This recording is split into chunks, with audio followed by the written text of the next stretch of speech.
this man literally was like, you with the blonde braids, I remember you. You got some more money? Sir. Don't make me wait, no, don't you? Just say you will. Come through and chill. Hey y'all, welcome back to my channel. Wait. Hey y'all, welcome back to my channel. As you can tell by the title, we're gonna be doing a get ready with me while I talk about how my college experience is going so far and all the in-betweens, especially with going to the University of Southern California. But without further ado, let's go ahead and get into the video. And if you haven't already, make sure you like, comment, and subscribe, and turn on that bell to make sure you're notified when I post. Let's get into it. Let's not even judge how my hair is looking today, but I do want to say, oh, and don't mind my armpit hair, y'all, I'm sorry. I do want to say I just bought the unbrush from TikTok, and to be honest, I just got it yesterday, and I was using it for the back of my hair, and it felt like it low-key brushed it out. So I'm actually about to try it today, even though, I mean, my hair is like fine. I think I'm on day 4 of wash day. Yeah, I think I'm on day 4 of wash day, and I'm kind of trying to decide if I'm gonna just keep it like this or if I'm gonna try to like redefine it. To talk about how it's been so far. Ooh, y'all see how that brush out? It's just so, oh, it's so oh my god, it's so easy. Hold up. This is like my first real time like actually trying it on like a big chunk of my hair. Oh, don't play with it. Don't play with it. But anyways, so basically I am a freshman at USC, if y'all did not know. And if y'all want to know what products I use for my hair, just let me know.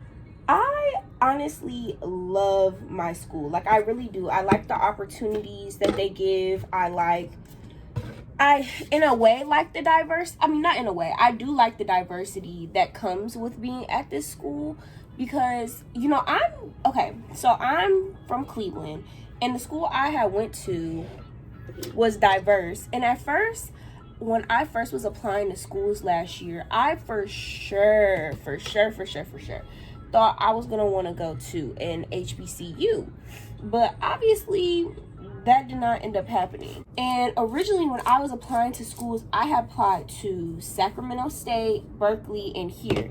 But I was so set on going to Sac State that I didn't really care if I got into the other ones, because I knew if anything I would get into Sac State, if you know what I'm saying. Because my grades in school, like, they were good and everything, but when we moved out here, I kind of was just so set on that place that I was like, okay, you know, I'll just apply for safety, but you know, not really.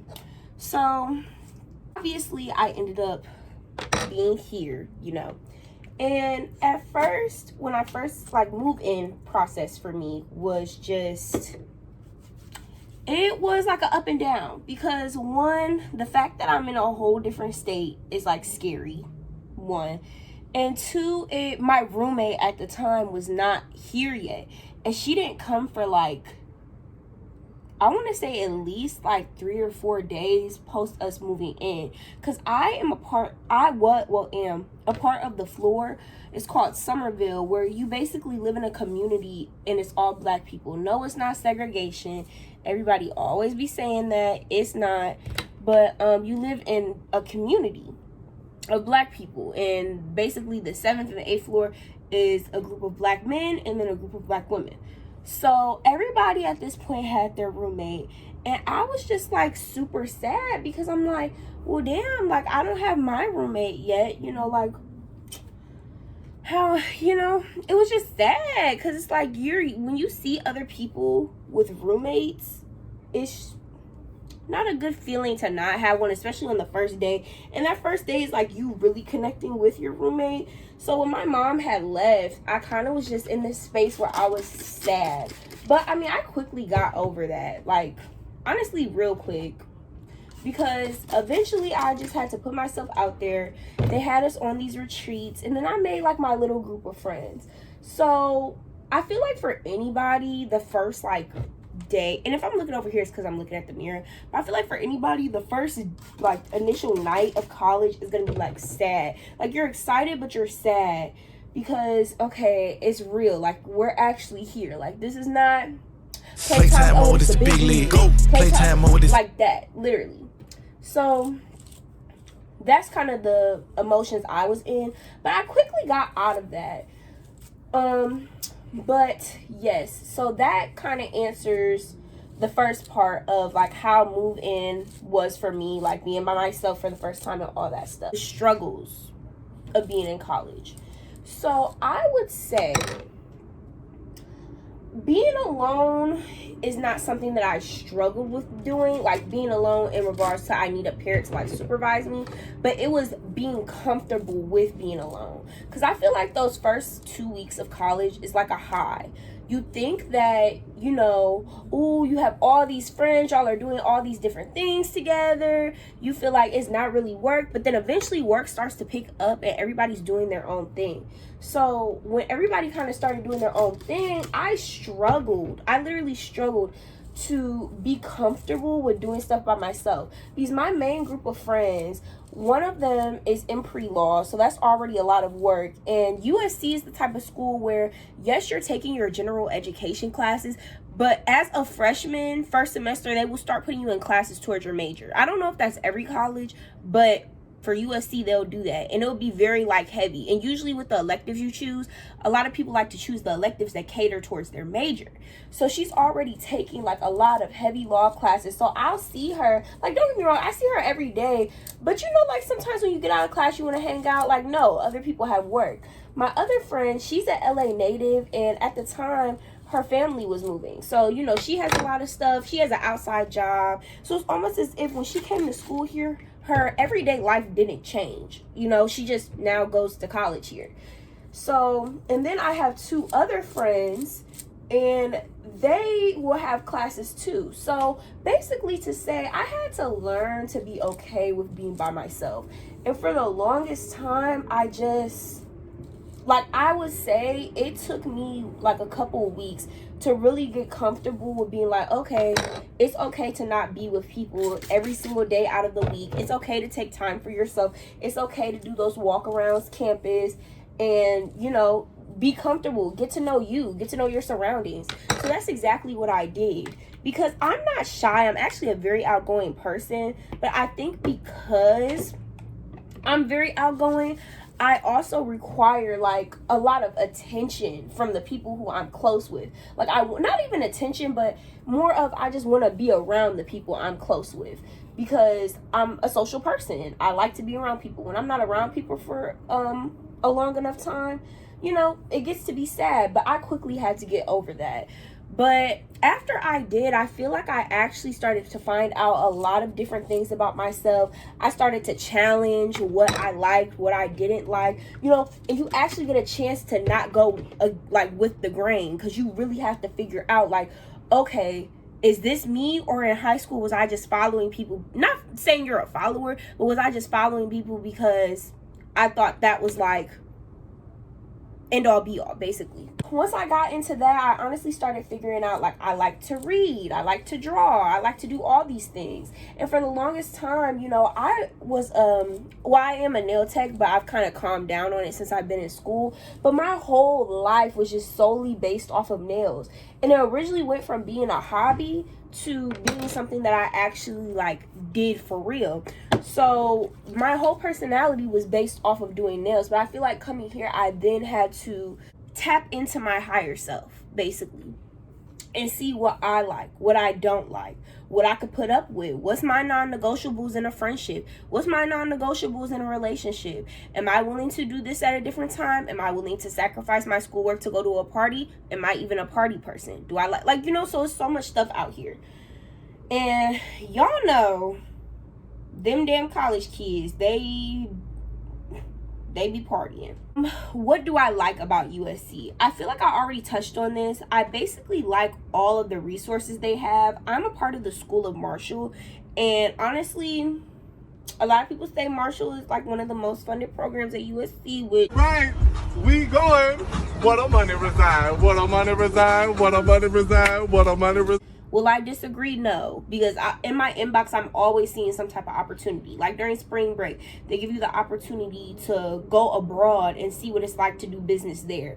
And on top of that, you just have study abroad programs in general. So I do like that they have a lot of programs that are catered towards your major, but you can still like kind of tap into outside stuff. Try to get you out there. Like they want you to experience different things. They want you to kind of question different things, because all of their programs are, I mean, most of their programs are good. I can really only speak on Marshall because that's what I'm doing, but from what like my friends say, I mean, the programs, I haven't heard like super bad things, so I would assume that it's not, you know, crazy.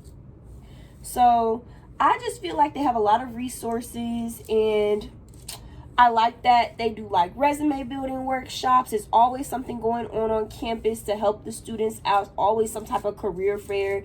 They always giving out free stuff, child, all the time, literally all the time. And depending on what program you're in, like since I'm in business, obviously business is everywhere, but business is very prevalent like in California, especially LA. It's like the business hub. Downtown areas are usually business hubs, so they allow you to do internships as freshmen, and the alumni base here is crazy. Like you could literally be wearing a USC t-shirt in the airport, any airport, low key. I mean, but at least from what I've seen in California, people will automatically be coming up to you and being like, oh, and tell you about different job opportunities. Some people out here literally only, like, they'll look at everybody's applications and stuff from whatever college you've been, but if they see somebody from USC, like, that's who they're mostly gonna go with, because the alumni, they're kind of on like a, we went through it, so we're gonna help those people who are going through it too. So, hey, you get it where you can get it, child, okay? So, but overall, I do like the opportunities. Let's talk about me moving from Cleveland to California as it pertains to college.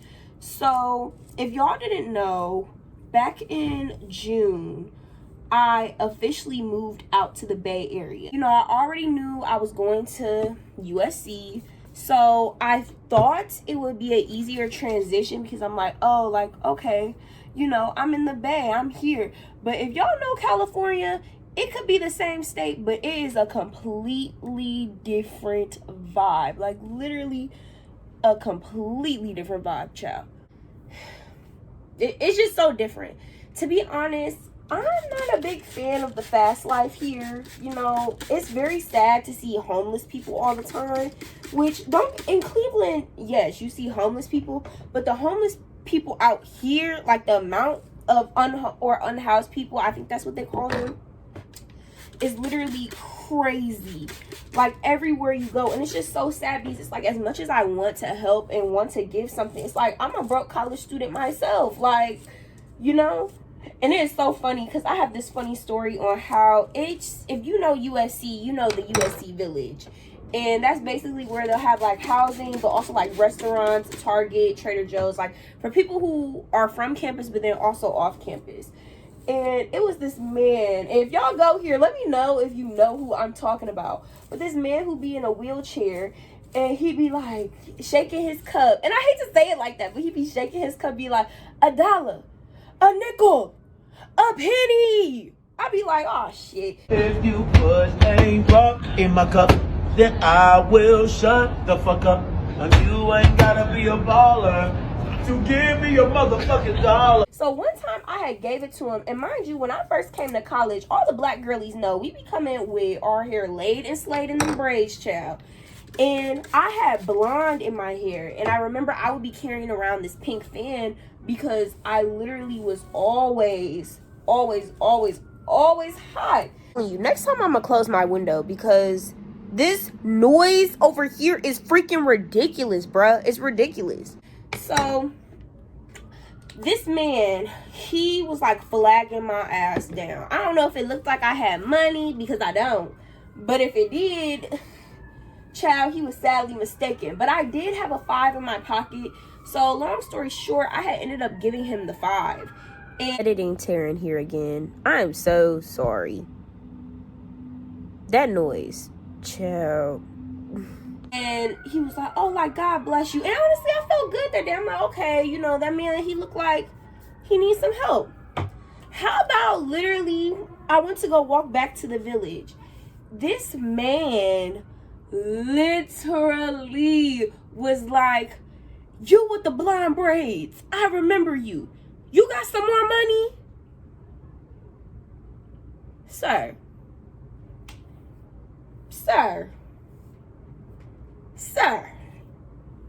Be so fucking for real, please. Be so fucking for real. Like, I'm broke too. We gonna both end up being homeless. Like, what the fuck? But yeah, if y'all know him, let me know y'all experience.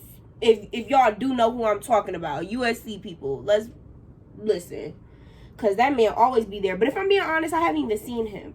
But to get back to the topic, moving from Cleveland to California is definitely a culture shock, because you're going basically from East Coast, Midwest, all the way to the West Coast. And that will do a number on you. Like, it's certain things I do actually miss about Cleveland. I can't believe I'm actually saying that. But I do miss the cold. I miss how uncrowded it was. I miss the flow of traffic there, because traffic out here is literally insane. The weather and the scenery is definitely nicer out here, but I think because my whole life I was raised in one area, it kind of has been like, you know, you never know that you like something until it's gone, basically. But would I change my, like, anything for the world coming out here? No, I wouldn't. I still do like it out here. It's just a big adjustment. And to be honest, I haven't been out here for long enough. And when you're away from your family, because it's really only me and my mom, the rest of my family is back at home. And when you're leaving most of your family, it's very sad. And people who went to school pretty much in Ohio, they don't really go outside of Ohio. Like, you will go to like Ohio State, Ohio University, Kent, Toledo, Cincinnati, Cleveland State, and those are like the top, Miami of Ohio. So those are like the main places that most people will go. Like, literally on my class page, everybody and their mama stayed in Ohio. Like, it wasn't that many people who went out of state. So a lot of people there, like, you grow up there, you stay there, you have a family there. But to be honest, I'm glad I'm getting this experience now, because I get to see like what I like and what I don't like about city life, what I adore about suburb life. Do I want to live in the city, or do I want to live on like a suburb and then maybe travel into the city? So I feel like it gives you good insight. But really, nigga, in the video, just look at how many times this girl touch her hair and go, yeah, and scratch her hair. Girl, you done doing your hair. Let's move on. Yes. If I'm talking to anybody who is scared to go outside of their state, I say do it, because you never know. You get to meet so many different people with so many different personalities that it's honestly insane. And you could literally meet some of your best friends from college. Like, I've heard so many stories about their like good friends. My mom, good friends, like with people from her college. But obviously I can't tell you if that's true or not, because I'm a freshman. But as of right now, I mean, I don't see my friendships going nowhere. But hey, if they do, y'all know you're gonna get a juicy ass story time, child. But yeah, moving on, let's talk about adjusting to actual college life, college work. So I came from a school where it was very rigorous courses, and I always was like used to doing a lot of work. But I'm not gonna lie, my senior year I definitely slacked off, but at that point I was already in it to win it, you know what I'm saying? So because of that, I had definitely got real lazy. I came here, and to be honest, I don't know how the work is for every major, because to be honest, I never see them STEM students and I never see the biology students. But I'm business, so you know, everybody like to clown on it and be like, oh, it's so easy, you don't have to do nothing, which to a certain extent is true, but to a certain extent is not true at the same time. Because when I was studying for that midterm, baby, it was not a piece of cake for me, because I just got done taking my midterm. Work like a dog day and night, living off of coffee from a pot none of you want to touch. So I don't know if that is for everybody or not, but child, I don't know if it was for me or not, because what was I saying? Damn, I forgot what I was saying. But other than that, I don't mind, you know, being in college. College is cool. You know, it's just a lot of getting used to. It's a lot of learning about yourself. It's a lot of, you know, being comfortable with being uncomfortable, because you're going to be put into a lot of situations where you're not going to have somebody to rely on. Like, you're going to have to make a decision right then and there, literally. So that's how I feel about it. And I also believe that you need to get away from home to learn yourself too, because at the end of the day, if you don't know yourself, how are you going to be able to establish a good career if you are still unsure of who you are? You have to be able to know, so you don't get swallowed up into that, because a lot of people turn their career into their personality. I mean, shoot, that's low-key what I did when I was doing nails. Like, that became my personality. But I had to realize, like, hey, yes, I do nails. Yes, that's my career. Yes, that's something I'm proud of. Yes, I advertise it. But that is not just who I am. Like, obviously promote your business, girl. Get in your bag. But how many times are you really going to be saying that, you know? See, for anybody who is thinking about applying to college, applying to USC, I encourage you, literally apply. Really think about who you are. Really think about what you did. And it's okay to brag about yourself, because I know we're in, oh my God, why is it so fucking loud? All right, y'all, thank you for joining me on this Get Ready With Me. I hope y'all liked this video, and if you did, make sure you like, comment, share, and subscribe. I'll see y'all next time in the next video. Bye.